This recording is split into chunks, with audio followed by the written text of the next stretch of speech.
You've been operating under a false assumption. A lie, really. It's a lie you were probably taught as a kid, a lie you tell yourself every single day. And this lie, it's silently costing you respect, it's costing you money, and it's costing you power in every single interaction you have. You really believe that your value lies in your accessibility, don't you? That being the dependable one, the go-to person, the one who always answers the call. You think that's going to earn you loyalty and admiration. That is a fundamental, and I mean fundamental, misunderstanding of human psychology. Your greatest virtue, that willingness you have to help, is the very thing that's quietly destroying your worth in the eyes of everyone around you. See, every time you drop everything for someone else, you're not just helping. You are teaching them. You're teaching them that your time is worthless. Welcome to Unspoken Rules. Now, this isn't a place for comfortable lies. We don't do feel-good platitudes here. This is where we dissect the brutal, cold mechanics of human interaction, of status, and of power. What you're about to learn today, it's probably going to be uncomfortable. It's going to challenge everything you thought you knew about being a good person, but it's the truth.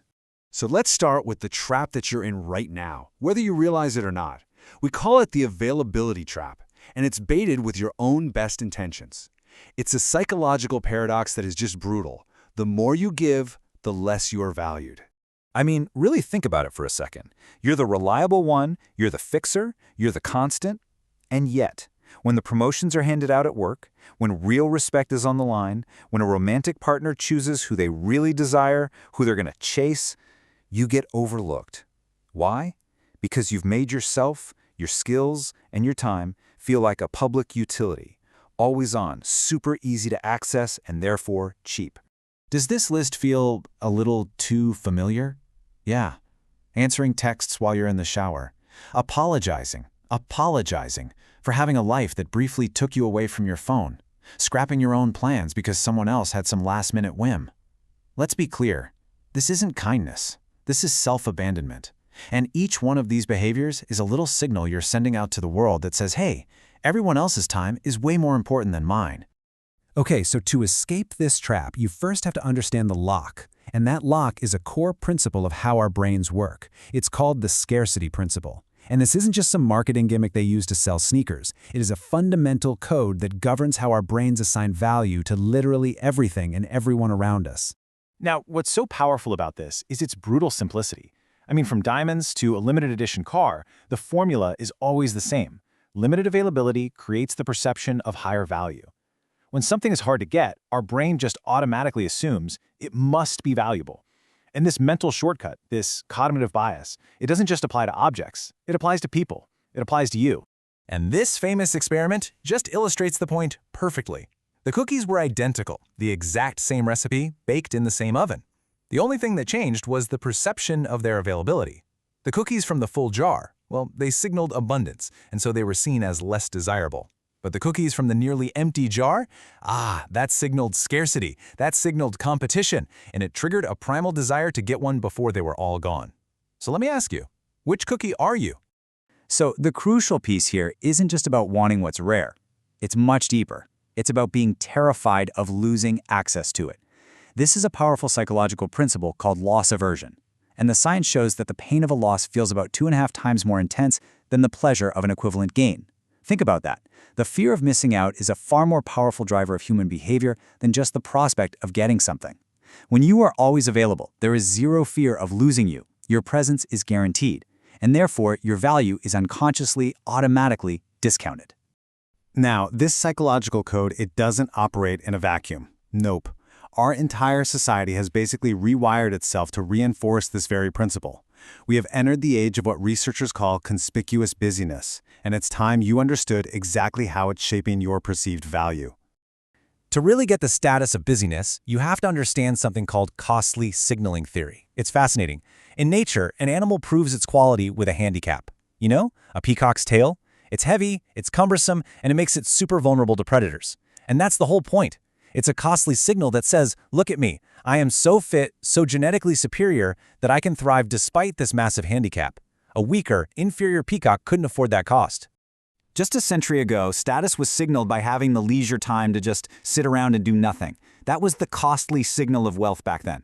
Well, today that has been completely flipped on its head. Now, an overworked lifestyle, a calendar that's packed back to back, a constant lack of free time, that is the new peacock's tail. It's a signal that your skills, your human capital, are so scarce and in such high demand that you couldn't possibly be available at a moment's notice. But here's what's crucial to understand. This is a cultural construct. It's not some universal law of nature. In the US, being busy is often worn like a badge of honor. But in parts of Southern Europe, it can signal that you're in a lower social class, that you can't afford the real luxury of enjoying life. And what's really interesting is this emerging countertrend in elite circles like Silicon Valley, where being busy has become so common it's losing its power as a signal. The true high status there is now being signaled by having the freedom for leisure, the ability to just go for a hike in the middle of a Tuesday. So, let's talk brass tacks. What is the real-world cost of ignoring these unspoken rules? We're not talking about abstract theories anymore. We're talking about the tangible, real-life penalties you are paying at work and in your personal life for being too kind and too available. This right here is the professional paradox that is silently sabotaging so many careers. On surveys, employees say they want kind, respectful managers. Of course they do. Yet study after study consistently shows that those very same managers are perceived as weaker, less powerful, less competent. Your helpfulness, your availability to your team is being misinterpreted as a lack of authority. And this perception, it has a number attached to it: $10,000. That is the average annual financial penalty for agreeable men compared to their more disagreeable peers. Let that sink in for a minute. Your accommodating nature, your tendency to say yes just to keep the peace, it is literally being deducted right from your paycheck. Now, let's bring this home to your personal relationships. As psychologist Paula Mayan puts it so well, your constant availability doesn't signal love, it signals neediness. It communicates that you lack a vibrant, independent life of your own, and that makes your presence feel less like a gift and more like, well, a default setting. You have to understand attraction is fueled by a certain tension, by mystery, by the thrill of the chase. And when you are perpetually available, you eliminate all of it. There's no chase because you're always right there. There's no mystery because you're an open book. Your presence just becomes background noise, expected and assumed, rather than something that's a prize to be won and to be cherished. Okay, so you've seen the trap, you understand the code, now we talk about the escape plan. And let me be clear, this is not about becoming a jerk. This is about becoming an architect. It's about consciously and deliberately constructing your own value by mastering the single most powerful word in your entire vocabulary: no. So the big question is, how do you actually break this cycle? Well, you break it by making a fundamental shift in your personal operating system. You have to stop reacting and start designing.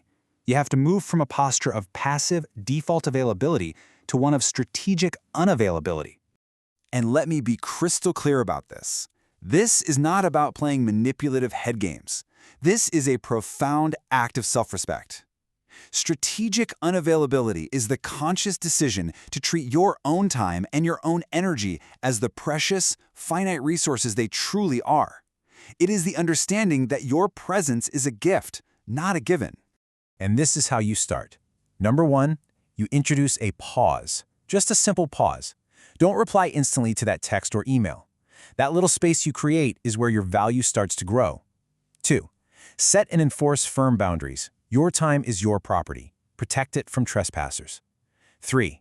Make your yes an event. When you finally give it, it should land with weight and meaning because it's no longer the default. And 4, and this one is critical, stop explaining yourself. No is a complete sentence. You do not owe anyone a novel explaining why you're protecting your own resources. I want you to let this burn itself into your mind. Your value is not something that people just bestow upon you out of the goodness of their hearts. It's something you command through your actions. Every single interaction is a lesson. You are constantly teaching people how to value you. The only question is, what lesson are you teaching them today? So, you are now at a crossroads. You can click away, go back to the comfortable lie, back to being undervalued, overlooked, and taken for granted. Or you can make a different choice, a real choice. You can commit right now to understanding these unspoken rules that govern our lives. So, go on, hit that subscribe button, ring the bell for notifications, join the community of people who refuse to live in ignorance. The choice is yours. Choose wisely.